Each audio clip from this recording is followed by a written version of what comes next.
Bismillahirrahmanirrahim. Assalamualaikum warahmatullahi wabarakatuh. Alhamdulillah, wassalatu wassalam ala rasulillah wa ala alihi wa ashabihi wa man tabi'ahum bi ihsanin ila yaumiddin.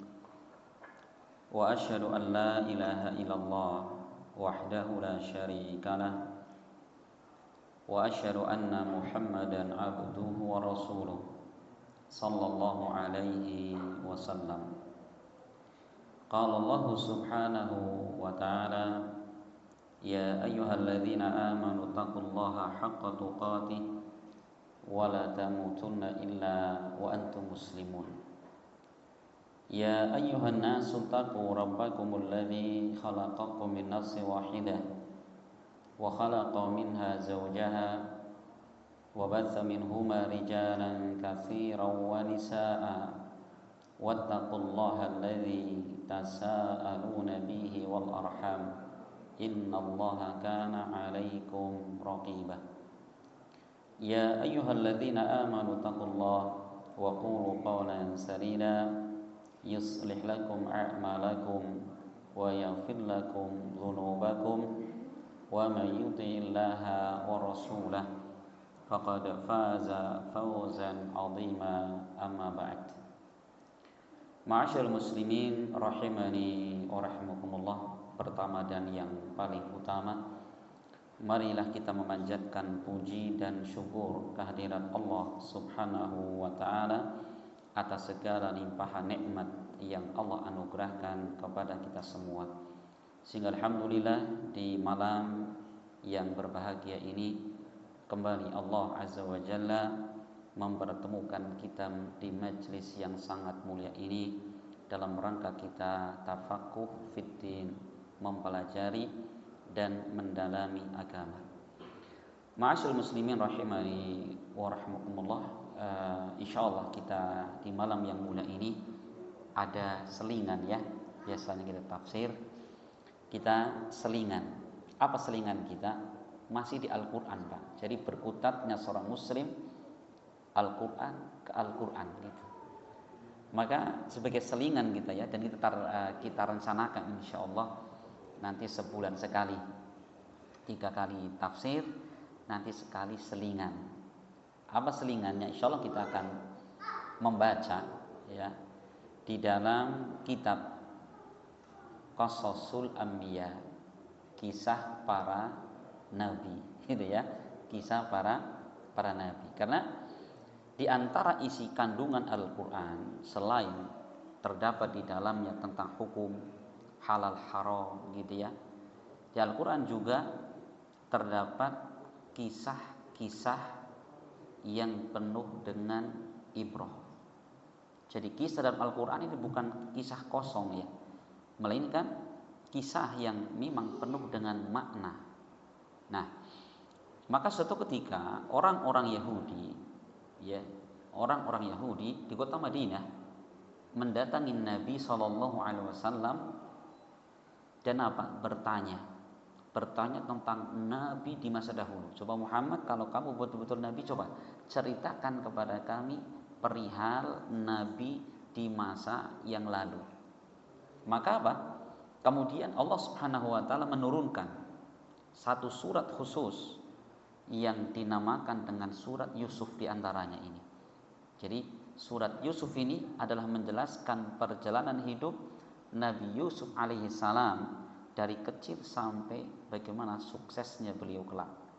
Insyaallah ya, makanya kita insyaallah akan membaca di pertemuan kali ini dan beberapa pertemuan ke depan tentang bagaimana hikmah ya, ibrah dan pelajaran yang ada pada kisah Nabi Yusuf alaihi salam. Karena tidak mungkin seseorang bisa menceritakan sesuatu yang telah terjadi di masa lalu, bahkan ribuan tahun yang lalu, kalau dia bukan seorang nabi, kan gitu. Kalau dia bukan seorang nabi. Makanya di dalam surat ini kita masih kembali ya membaca dari buku karya Al-Hafidz Ibnu Katsir rahimahullah. Tafsir kita ambil Ibnu Katsir, kisah para nabi kita pun ambil dari kitabnya karya Ibnu Katsir. Karena Masya Allah ya, kalau kita melihat bagaimana kedalaman dan keluasan ilmu Ibnu Katsir dalam masalah Al-Quran, tafsir itu subhanallah. Banyak pujian-pujian para ulama terhadap tafsirnya beliau. Jadi kita baca ya, untuk mempersingkat waktu kita akan baca. Jadi a'udzubillahi minasyaitonirrajim, bismillahirrahmanirrahim. Allah berfirman, Alif Lam Ra, tilka ayatul kitabil mubin. Alif Lam Ra, ini adalah namanya huruf muqatta'ah, huruf-huruf yang terputus ya. Itu tidak ada makna khusus, Pak. Jadi jangan kita tafsirkan alifnya apa, lamnya apa, enggak. Karena memang hampir semua di dalam Al-Quran setelah ada huruf muqatta'ah yang terdapat di awal-awal surat seperti Alif Lam Mim, Alif Lam Ra, Nun, ya, Yasin, Toha gitu ya. Selalu setelahnya Allah menjelaskan tentang Al-Quran. Tilka ayatul kitabil mubin. Itulah Al-Quran, satu kitab yang sudah sangat jelas. Gitu kan? Jadi menunjukkan bahwa Al-Quran ini terdiri dari huruf-huruf. Terdiri dari huruf-huruf. Allah mengatakan, Inna anzalnahu Qur'anan Arabiyyan la'allakum ta'qilun.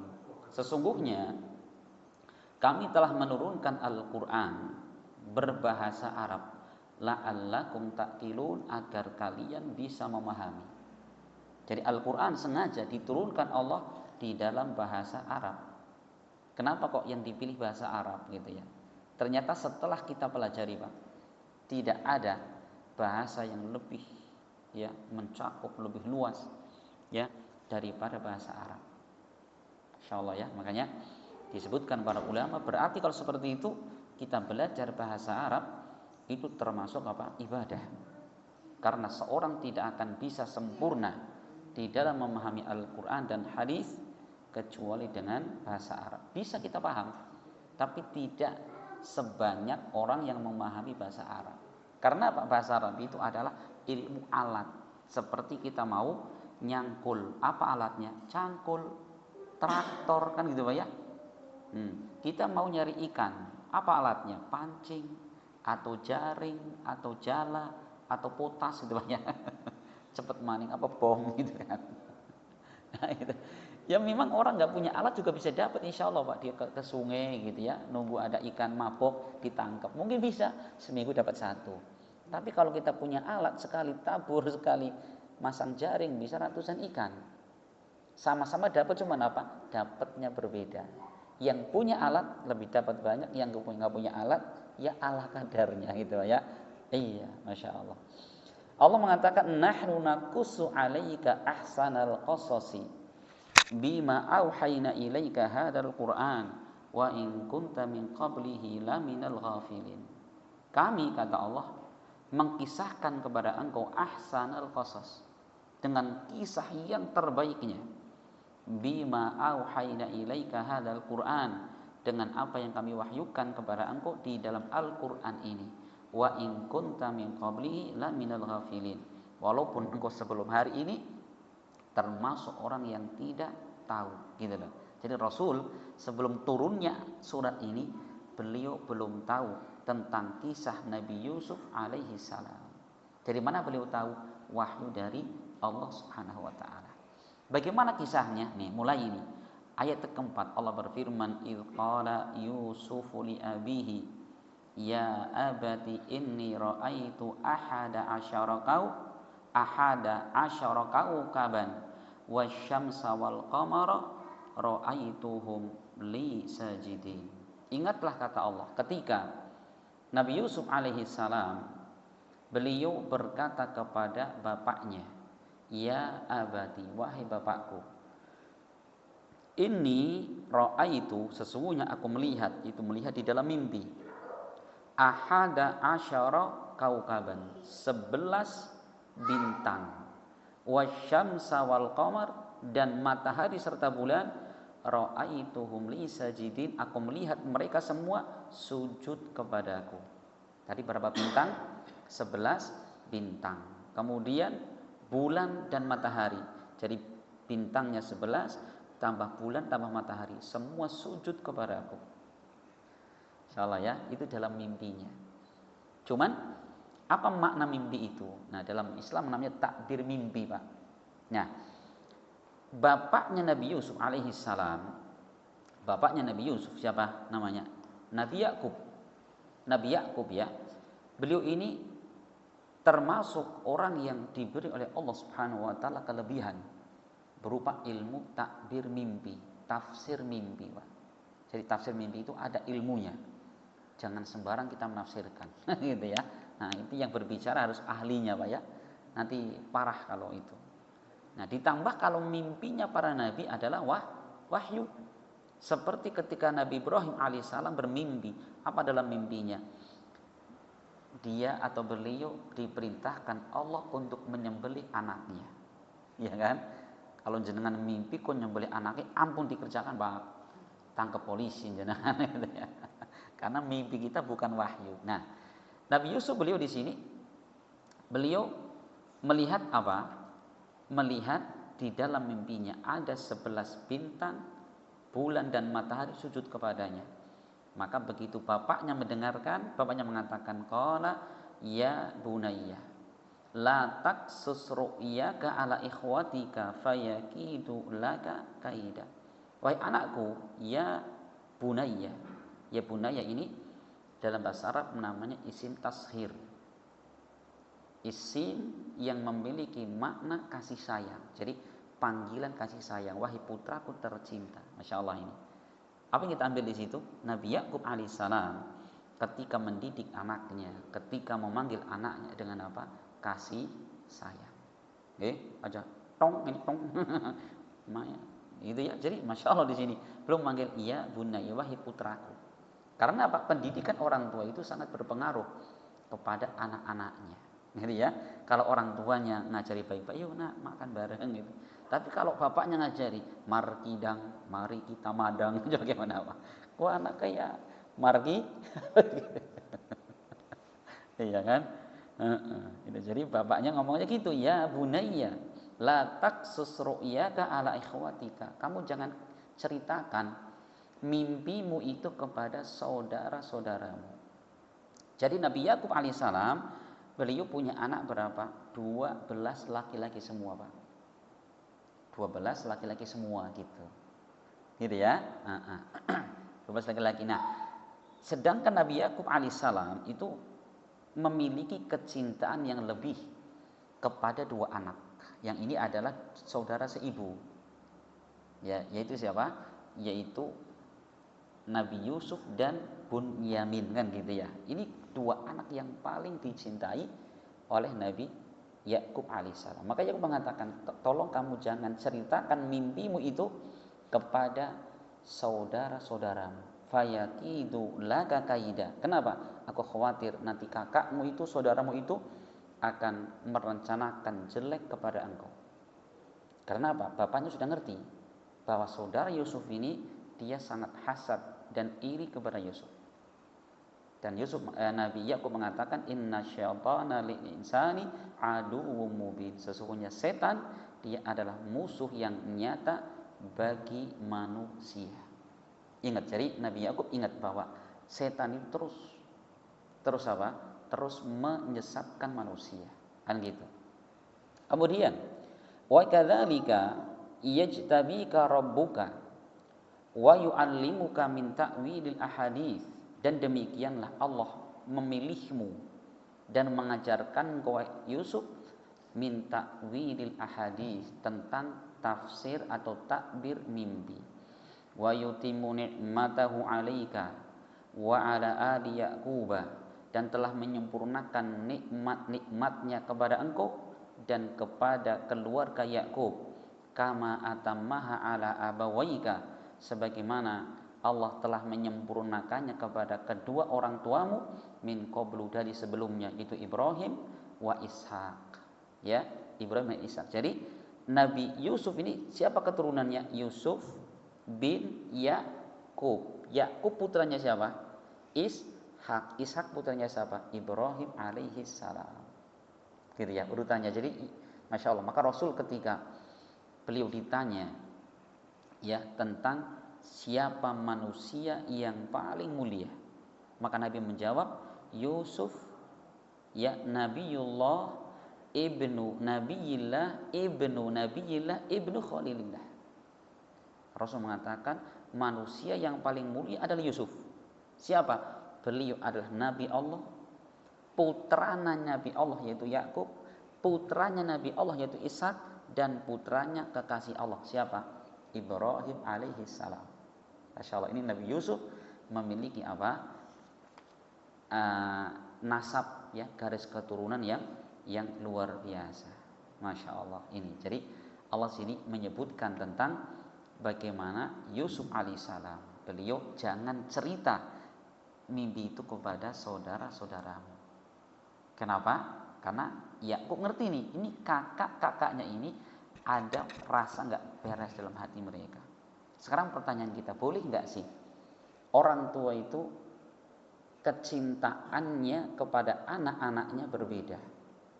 Kita merasakan nggak? Mungkin kita punya anak, ada 2, ada 3, ada 4, ada 5. Perasaan cinta kita kepada anak-anak kita beda apa sama, Pak? Beda kan? Boleh nggak sebenarnya? Kalau urusan cinta itu boleh, Pak. Urusan cinta itu boleh. Boleh apa? Tidak sama. Ya karena mungkin kesolehannya, kenurutannya kan gitu, Pak ya. Nah, tapi kalau urusan nafkah wajib untuk sama. Dalam artian sama sesuai dengan kebutuhan. Termasuk mohon maaf bagi orang yang punya istri lebih daripada satu. Apa kemudian cintanya harus sama rata? Untukmu 50, untukmu 50. Genap 100% cintaku. Ya, gak harus, karena cinta itu apa? Itu hati. Adapun untuk ngasih nafkah, iya, wajib adil, gitu ya. Ini, jadi Nabi Yakub tidak salah ketika kecintaan beliau kepada Yusuf, kepada Bunyamin ini melebihi dari kecintaannya kepada yang lainnya, gitu ya. Itu bukan salah. Nah, maka kenapa Yakub berkata kepada Yusuf, tolong jangan ceritakan kepada saudaramu, karena satu, Nabi Yakub ngerti bahwa saudaranya ini tidak suka, dan di dalam hati mereka ada hasad, iri, dengki dengan Nabi Yusuf dan Bunyamin gitu. Karena apa? Orang kalau sudah hasad, Pak, Masya Allah, itu bisa melakukan sesuatu yang di luar nalar orang sehat. Maka coba nanti ini, bagaimana dari hasad itu yang terus diperturutkan, akhirnya apa? Kejahatan yang diperbuat saudara-saudara Nabi Yusuf. Makanya apa? Para ulama kita zaman dahulu mengatakan, kalau kita punya keinginan sesuatu, maka apa? Sembunyikan. Jangan kita sebarkan di mana-mana. Kenapa? Mereka mengatakan, ista'inu ala qada'i hawaijikum bikitmaniha fa inna kulladzi ni'matin mahsud. Maka mintalah bantuan di dalam engkau menunaikan hajat-hajat kalian, keinginan kalian, bikitmaniha, dengan engkau merahasiakannya. Tutup keinginan, kita pengen beli ini, pengen ini, tutup. Kenapa? Karena setiap orang yang punya nikmat mesti ada orang yang hasad. Dari situ ya, ada orang yang hasad. Makanya kalau kita ingin sesuatu, diam. Ya, meminta bantuan kepada Allah dengan apa? Kita merahasiakan keinginan itu, kecuali kepada orang-orang yang memang perlu kita ketahui, seperti orang tua kita atau orang terdekat kita, gitu ya. Jangan semua orang yang kita temui, wih, nanti saya mau beli A, B, C, D, aduh, gitu kan? Iya, Masya Allah. Kemudian Allah melanjutkan ya di ayat berikutnya, laqad kana fi Yusufa wa ikhwatihi ayatul lisailin. Sungguh pada kisah Nabi Yusuf dan saudara-saudaranya ini terdapat ayat, tanda bagi orang-orang yang bertanya. Siapa tadi yang bertanya? Di antaranya adalah orang-orang Yahudi penduduk Madinah. Yang saat itu memang orang Yahudi, mereka tidak memiliki orang ahlul kitab betul-betul ahlinya. Maka mau gak mau mereka tanya kepada Rasulullah tentang apa? Tentang kisah Nabi Yusuf ini. Idh qalu la Yusufu wa akhuhu idh qalu la Yusufu wa akhuhu ahabbu ila abina minna wa nahnu husbah inna abana la fi dhalalin mubin. Yaitu ketika saudara-saudara Yusuf mereka mengatakan, La Yusufu, sungguh Yusuf alaihi salam wa akhuhu, dan saudaranya, siapa namanya? Benyamin. Ahabbu ilayya ila abina, ia lebih dicintai oleh bapak kita, ya. Wa nahnu usbah, sedangkan kita adalah orang yang kuat. Inna abana la fi dhalalim mubin, sesungguhnya bapak kita ia sedang berada di atas apa? Kesesatan atau ketidaktahuan yang jelas sekali. Insyaallah ini. Jadi di sini mulai hasad ini Pak ya. Hasad yang apa? Yang diperturutkan. Akhirnya apa?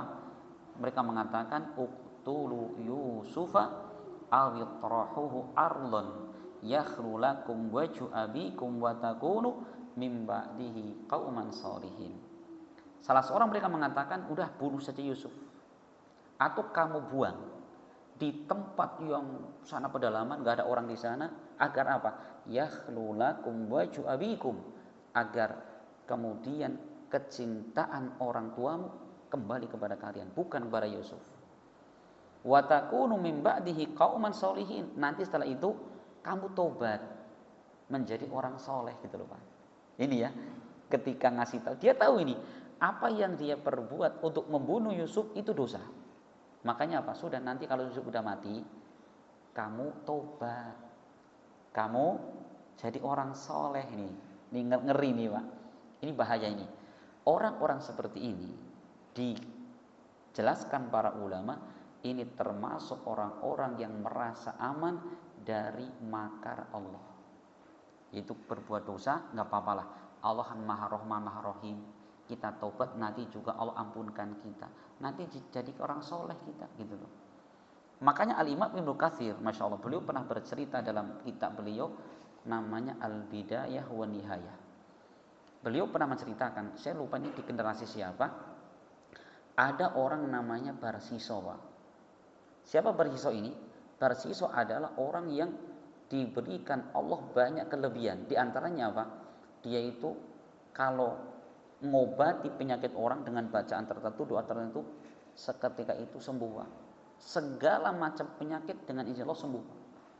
Sampai seorang raja waktu itu dengar tentang kesaktian Barsiso, kalau bahasa kita ya, segala penyakit diobati sembuh oleh Barsiso. Akhirnya raja ini pun datang pada Barsiso. Bar, ini saya punya adik perempuan, ini kok sering kesurupan, bisa nggak diobati?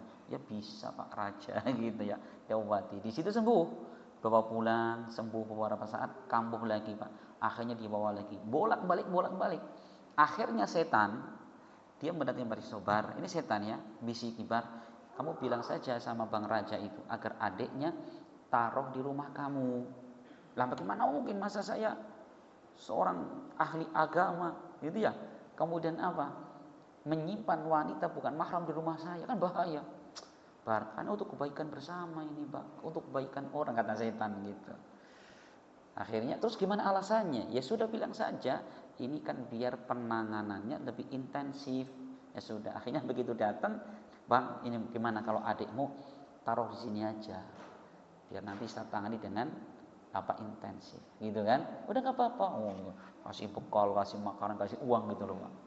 Nah, ketika Barsiso sedang sholat, apa yang terjadi? Si wanita itu kesurupan Pak. Yang namanya kesurupan kan nggak siap-siap Pak. Kemudian kesurupan dan dia tersingkap auratnya. Kata setan, Bar, ini Bar, kesempatan itu rezeki nomplok Bar. Nggak ada orang Bar. Kata Barsiso, bagaimana mungkin? Saya ahli agama, kiai, ustadz, masa berzina? Enggak, no. Kali itu Barsiso selamat Pak. Selamat hari itu. Kemudian di kemudian hari sama Barsiso lagi sholat, tiba-tiba si wanita itu kesurupan lagi, tersingkap auratnya. Kata setan, Bar, ini kesempatan nggak berulang Bar. Masa saya berzina? Tenang, bertobat kepada Allah kan. Bukan setan ini dalil, innallaha tawwabur rahim, gitu ya. Allah itu maha penerima tobat lagi penyayang. Sudah Bar. Enggak. Di kejadian berikutnya ternyata apa? Sama kejadian, tersingkap lagi aurat wanita itu. Akhirnya Barsiso ya, karena setiap hari itu ada godaan.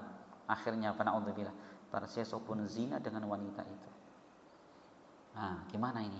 Ternyata tambah hari perutnya gede Pak, hamil. Bingung Barsiso, gimana ini? Setan datang lagi, Bar. Gimana? Iya, saya bingung ini. Nanti kalau kakaknya ke sini saya mau bilang apa? Masa Barsiso menghamili orang? Bilang saja. Lagi sementara nggak boleh ditengok. Kenapa? Ini lagi ada penanganan lebih intensif lagi sekarang. Masa nggak berani? Percaya mesti. Oh gitu. Akhirnya percaya. Nah suatu ketika bingung ini. Ini sudah tinggal nunggu harinya. HPL-nya seminggu lagi mau kelahiran. Misalkan, bingung berarti, aduh gimana? Saya tanda lagi, Bar, mau saya kasih tips biar kamu aman. Gimana? Bunuh saja wanita itu. Wah, saya bunuh orang. Masa Ustadz Kiai bunuh orang? Sudah habis itu tobat ya, Bar. Itu coba Pak. Selalu tobat. Innallaha tawwabur rahim, kata setan.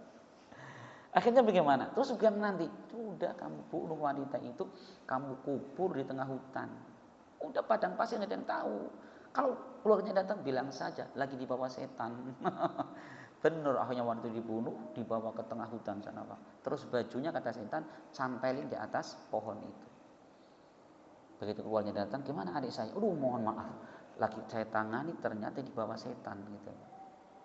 Bohong lagi. Akhirnya apa? Masya Allah, percaya si raja tadi. Kemudian raja itu pulang. Begitu pulang mimpi Pak. Mimpinya apa?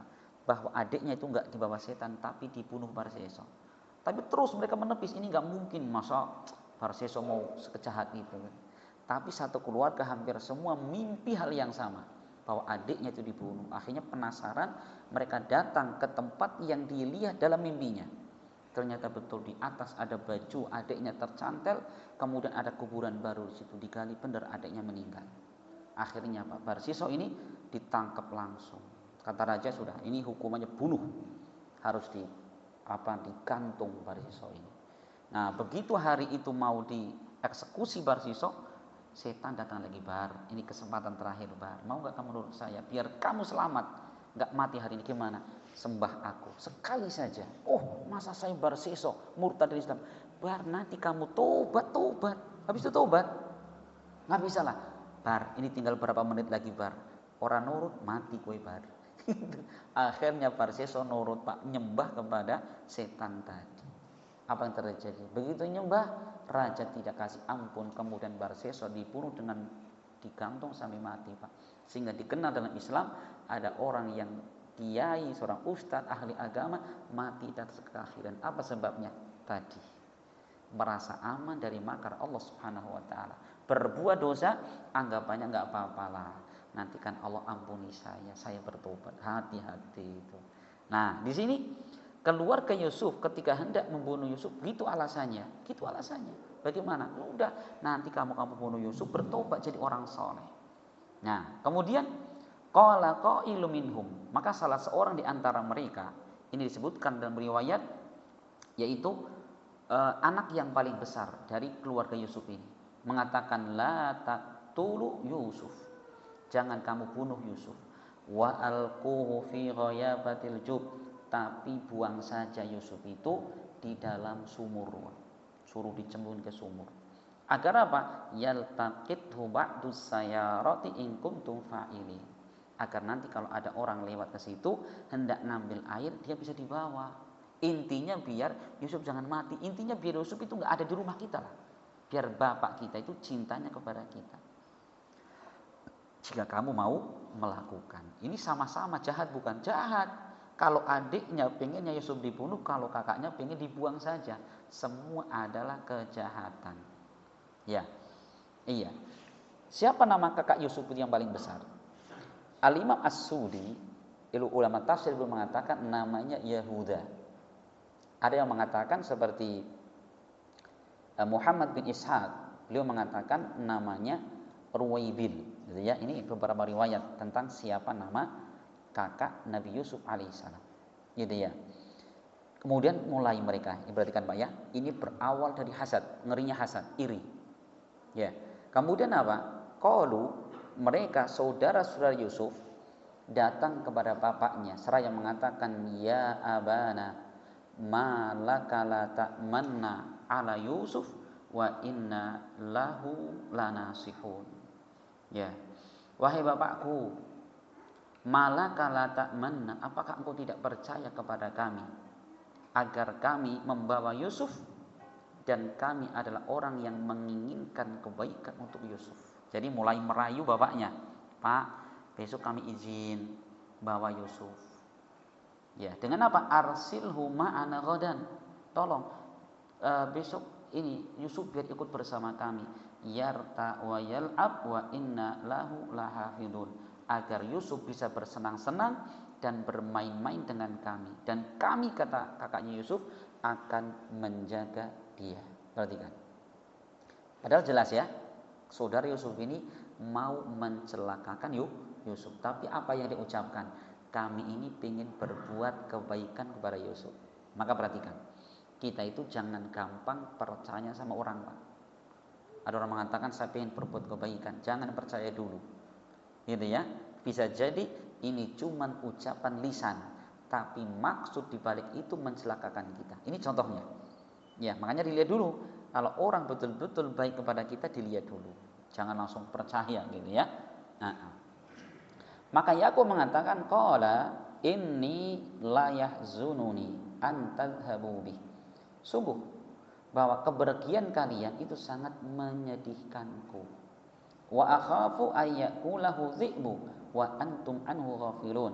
Dan aku sangat khawatir kemudian serigala akan memakan Yusuf sedangkan kalian tidak bisa menjaganya. Karena apa? Di waktu itu masih padang pasir ya, masih banyak binatang buas. Khawatir karena ini Yusuf masih kecil.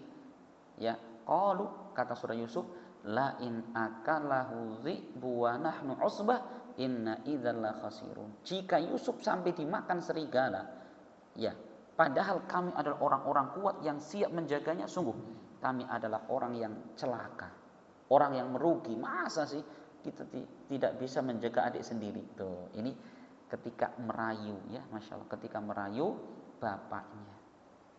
Kemudian apa? Falamma zahabu bihi, maka berangkatlah saudara Yusuf dengan membawa Yusuf. Wa ajma'u ayyaj'aluhu fi ghayabatil jub, dan mereka sepakat, mereka cari sumur, kemudian Yusuf dicemplungin ke sumur itu, Pak, karena sumurnya itu luas. Nah, di situ biar Yusuf nangkring di situ. Tapi apa? Ketika Yusuf dilemparkan ke sumur, wa auhayna ilaihi latunabbi'annahum bi amrihim hadza wa hum la yash'urun. Dan kami wahyukan kepada Yusuf, latunabba'unna bi amrihim. Sungguh Yusuf, suatu saat nanti kamu akan menceritakan kejadian ini kepada mereka, sedangkan mereka saudara-saudaramu tidak menyadarinya. Ini Allah ini memberikan apa? Memberikan penenang kepada Yusuf. Tenang Yusuf, kamu sekarang dizolimi, dianiaya. Suatu saat nanti, kata Allah, kamu akan menceritakan kejadian ini kepada kakak-kakakmu, dan mereka sudah tidak sadar. Dan nanti kejadiannya gitu terakhir, Pak. Masya Allah ya. Kemudian apa? Waja'u abahum isya ayyabkun. Maka saudara Yusuf ini, mereka di sore hari mendatangi bapak mereka dengan menangis. Ini tangisan apa? Tangisan tipuan, Pak, ya kan? Nipu. Masya Allah. Ini apa faedahnya, Bapak sekalian? Subhanallah. Satu perbuatan dosa yang diperbuat seseorang ini akan membawa kepada dosa-dosa yang lain. Awalnya apa? Hasad, Pak. Hasad kan? Ya. Kata para ulama, hasad ini adalah awalu dzanbin usiyallahu bihi. Hasad adalah dosa pertama kali yang Allah dimaksiati dengannya. Siapa yang berbuat? Iblis. Diperintahkan sujud kepada Adam, tidak mau karena hasad. Kan gitu. Hati-hati, Pak. Dan hasad ini, Masya Allah sekalian, itu luar biasa. Hasad itu sampai Rasul pernah mengatakan, iyyakum wal hasada fa innal hasada ya'kulul hasanati kama ta'kulun narul hadaba. Hati-hatilah kalian, jauhi oleh kalian hasad, karena hasad ini bisa menghilangkan amal soleh, pahala amal soleh, sebagaimana api yang memakan kayu bakar. Nih ya, hati-hati nih. Karena hasad tadi, Pak, dari hasad ini akhirnya apa? Dia merencanakan bunuh Yusuf. Tidak bunuh, itu pun mencelakakan Yusuf, dibuang ke sumur. Habis itu bohong lagi, Pak, ya kan? Coba. Maka satu dosa ini akan terus membawa dosa yang lain. Sebagaimana kata ulama, satu kebaikan akan membawa kepada kebaikan yang lain. gitu Pak. Gitu ya. Makanya ciri jika amal soleh yang kita perbuat diterima Allah, cirinya apa? Kita akan melakukan amal soleh yang lain. Kata ulama, min alamati qabulil hasanah al hasanata ba'dahu. Di antara ciri amal soleh kita diterima Allah adalah kita melakukan amal soleh yang lain. Contoh, seorang pulang haji Pak, berangkat haji. Cirinya apa? Kalau haji kita itu mabrur, bukan mabur Pak ya. Kata ulama, keadaan kita setelah pulang haji lebih baik daripada sebelum berangkat haji. Apa cirinya? Jika ibadah kita di bulan Ramadan Allah terima, keadaan kita setelah Ramadan lebih baik daripada sebelum Ramadan. Apa ciri jika ibadah sholat kita 5 waktu Allah terima? Keadaan kita setelah sholat lebih baik daripada sebelum sholat. Itu cirinya Pak. Umroh pun demikian. Orang kalau umroh dulu sebelum haji belum umroh, wah pelitnya pelit melekit Pak ya. Orangnya malas, orangnya jutek tingkat 3 gitu Pak. Wih, pol-polan gitu. Tapi begitu dia haji, Masya Allah, yang dulu nggak pernah sholat ke masjid, akhirnya dia rajin ke masjid. Dulunya pelit melekit, sekarang mulai ada dermawan dirwananya gitu ya. Gitu loh Pak. Dulu ketemu orang, Masya Allah, kayak macan ketemu ayam. Sekarang Masya Allah seperti apa?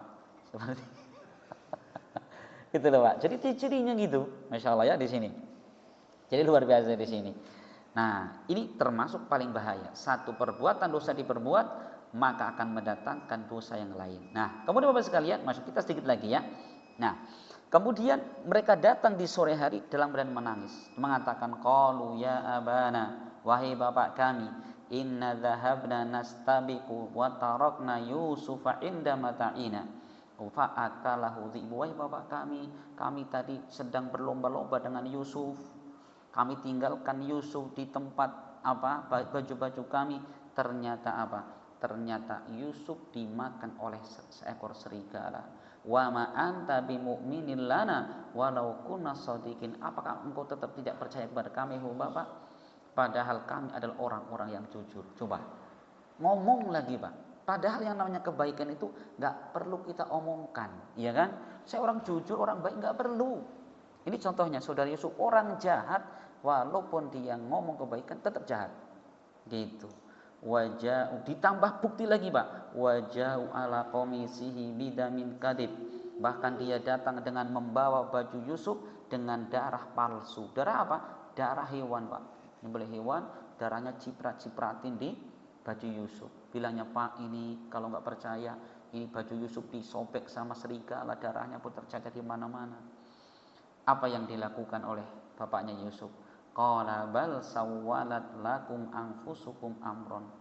Terus kalian merasa menganggap baik perbuatan kalian. Jadi bapaknya ngerti, ini memang sifat anaknya gitu, berbuat salah pun ngakunya baik gitu. Cuman apa yang beliau lakukan? Kemudian fasabrun jamil, maka sabar yang terbaiklah. Wallahul musta'anu ala ma tasifun.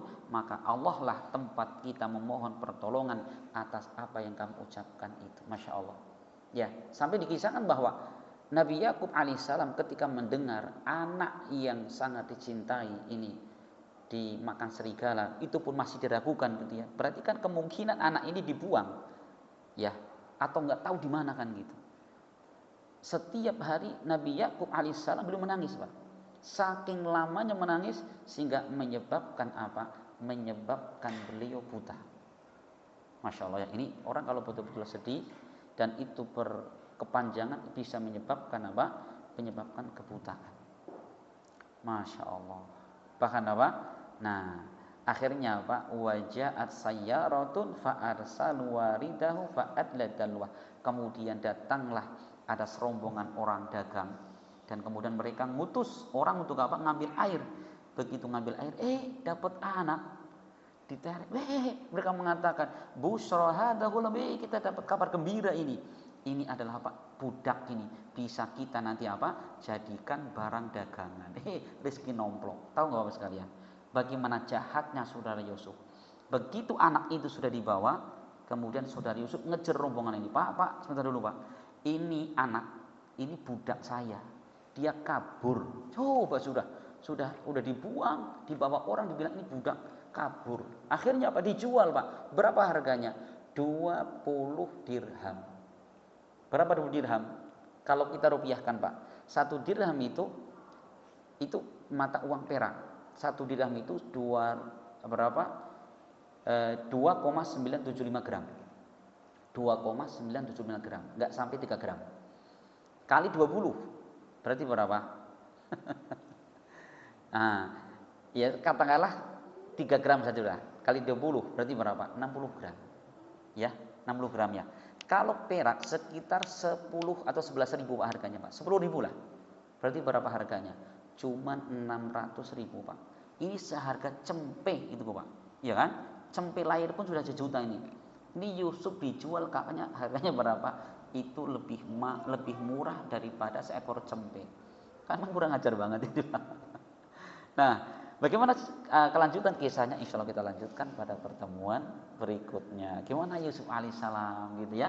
Maka kita nantikan pada episode berikutnya pada waktu dan tempat yang sama. Ya, semoga bermanfaat dan semoga Allah Subhanahu wa taala memberikan pelajaran kepada kita semua dengan kisah yang kita baca. Ini belum selesai, Pak ya.